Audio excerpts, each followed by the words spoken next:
Hi there, my name is Mrs.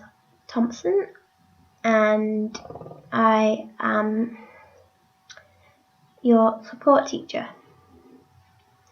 You are here because I'm trying to help you, I'm going to try and help you with your dyspraxia, meaning that we'll do little exercises each week when you come to see me that will help you learn to do what you find difficult and improve the skills you already know, so that you don't fall behind your peers later. So, from what I gather, you were diagnosed with dyspraxia last week. Yeah. Don't worry, it's nothing to be ashamed of. A lot of people have it, and I myself have it, so it's nothing to be ashamed of. But the point of today is just to get to know you, find out what you excel in, like which parts you do really well in, and what you find difficult. My job is to help you with what you find difficult and to broaden your horizons with what you find easier. So the tool I'm going to use this week is just simply this. Now, I know what you're thinking, it's for 11-year-olds and you're 13, so why am I giving it to you? Well, simple fact is that I use this book because I'm in my 30s, so I use this book and they bring out new editions. This is one of the types of book that helped me a lot when I was your age. So your parents and your teachers have given me a couple of things they know you find difficult, but they haven't given me a list of what you find easier than most, because I didn't ask them to give me that because I feel it's easier to get it from the person. This makes their experience with me a bit more personal, and yeah. Okay, so before we start into this, I'll give you a background knowledge about myself. I am 33. I have 2 kids of my own, and when I was about 11, when I was going into year 7, I was diagnosed with dyspraxia then. The things I find easy are music and public speaking and speech writing. Well, not speech writing in particular, but the speaking and the preparation for a speech. So I'm quite well spoken. I enjoy conferencing. And the things I find difficult are spelling, punctuating, which means putting full stops and stuff in the right place, handwriting, and sport. And sport-wise, there's only a couple I enjoy playing. I enjoy playing hockey, and I enjoy cycling and swimming. So it just depends. And according to your parents and your teachers, you find pretty much the same stuff difficult. But is there anything else you want to add? Like, I know from your parents and teachers you find spelling, and you find punctuating sentences hard, and you find coordination and balance a bit difficult. But that is the reason you come to me. You come to me because I'm going to try and help you get over the big hurdles, and I'm going to try and make it easier for you. So that's a bit of background knowledge about me. Why don't you tell me a bit about yourself? Okay, that's cool. So you enjoy rugby? That's really cool. And you enjoy snowboarding? Sounds great. So, I mean, your dyspraxia doesn't really affect you with the rugby and the snowboarding very much. The balance and the snowboarding. But you can pressure it out when you're doing something like that. Okay, so I can tell you dyspraxic from that answer because a lot of dyspraxics find it hard to if they don't enjoy something, they can't concentrate on doing it. Their coordination will go very funny. And because you enjoy snowboarding, I take it you find you can control your coordination a bit easier. Yeah? Yeah. So basically what I want to do now is I want to start with something that you might find easy, you might find hard, but it's something that I'm going to start you off with because I know you find it a bit difficult, but it's not too difficult type thing. So what I'm going to give you is this exercise on capital letters. And then I'm going to basically give you a very small spelling test because I want to know roughly what your spelling age is and we can work on it from there. So if you do that page from those 2 pages for me, I will get a pen, my list of spellings, and a piece of paper to do the test on. Okay? So I'll get those.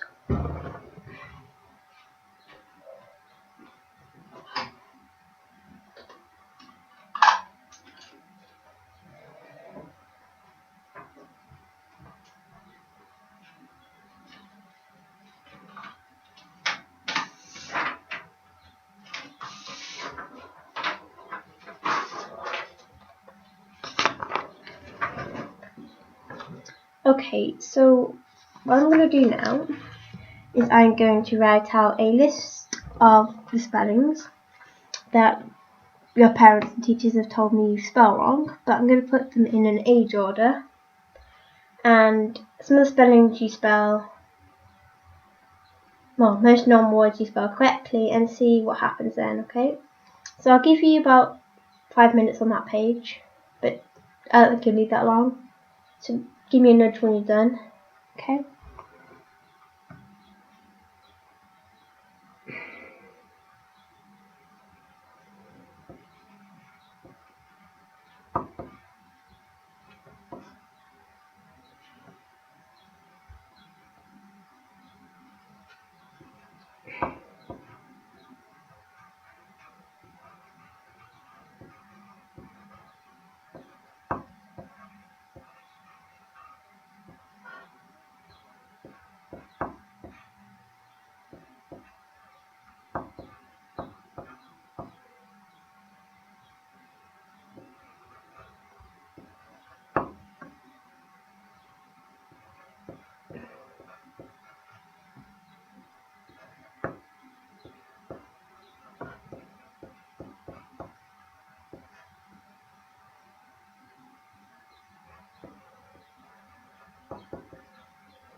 Okay, so you finished with that page?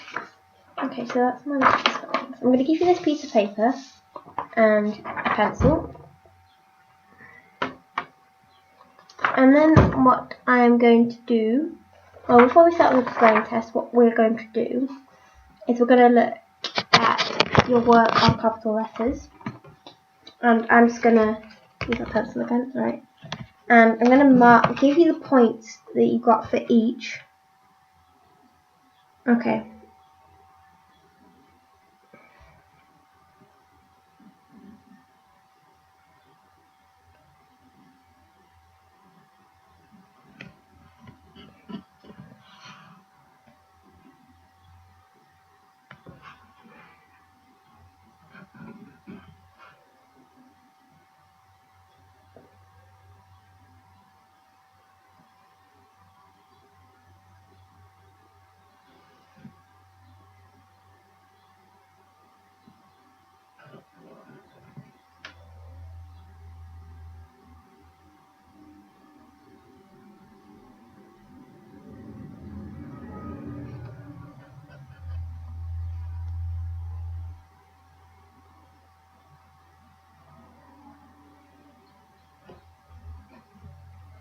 Okay.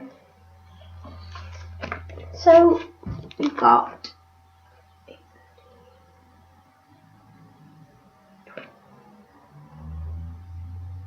25. You've got 24 out of 25, which is a brilliant score considering the environments and stuff. So I think this is about the right level.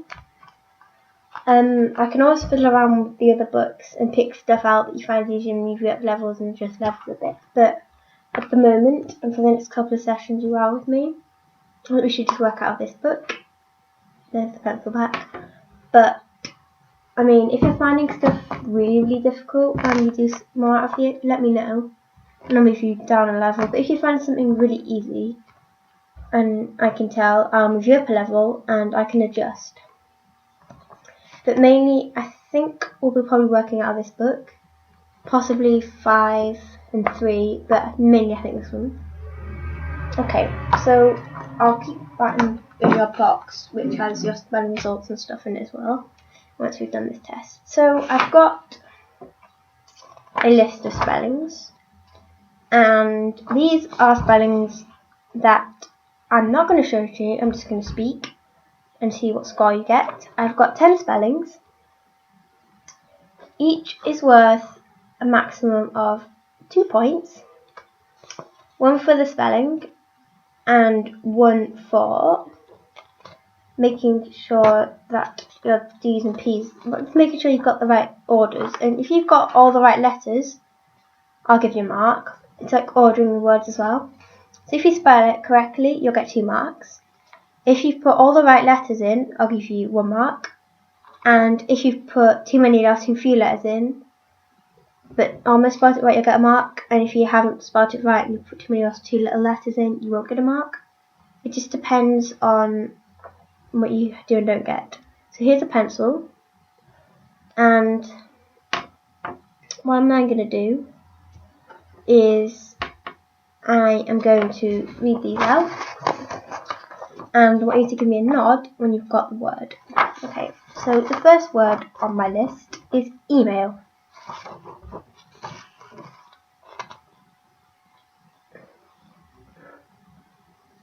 Okay, the second word is happy.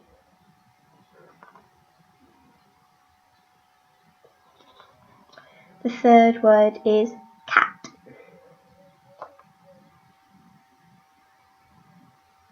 The second word, or fourth word, sorry, is kitten.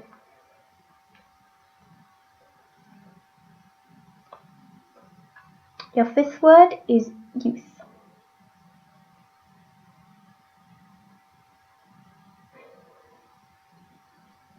The sixth word is support.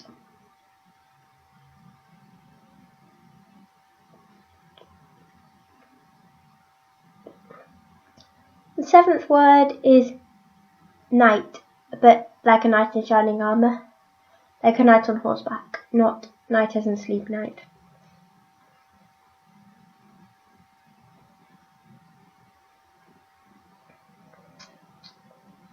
Okay. Number 8 is confused.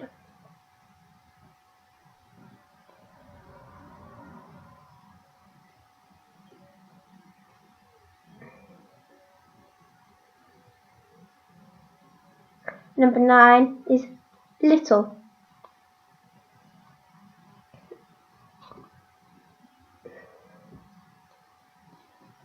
Number 10 is huge.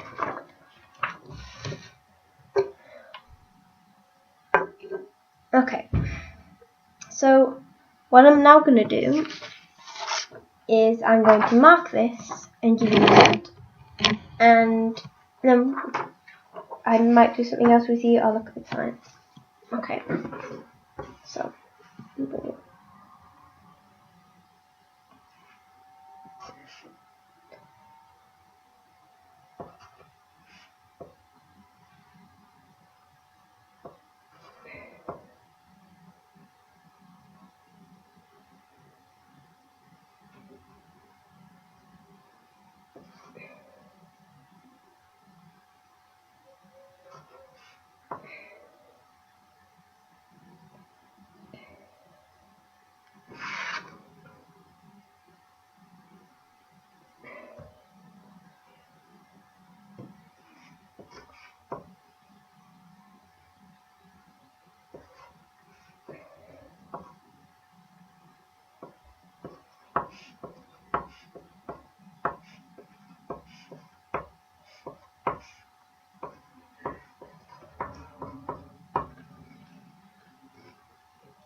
Okay.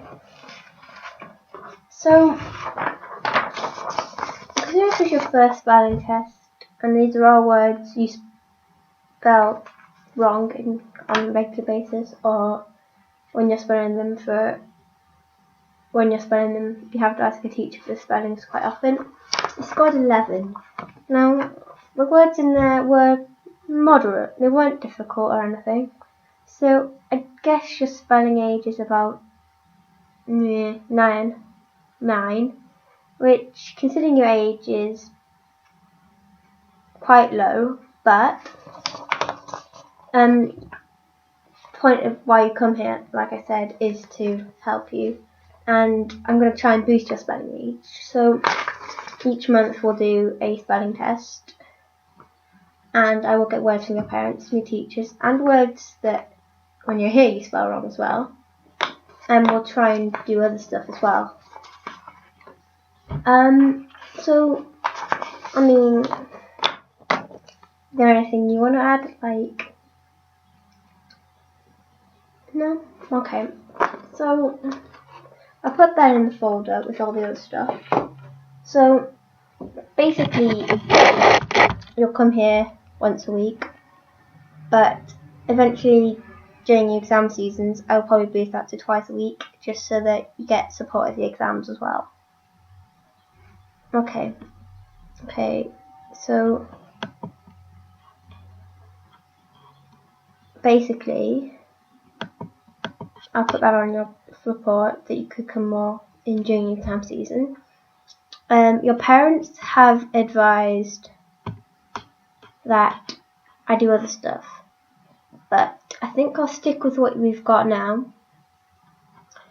and we can add more stuff if needed. So, it's lovely to have met you, and I hope to see you next week, and yeah, see ya, bye.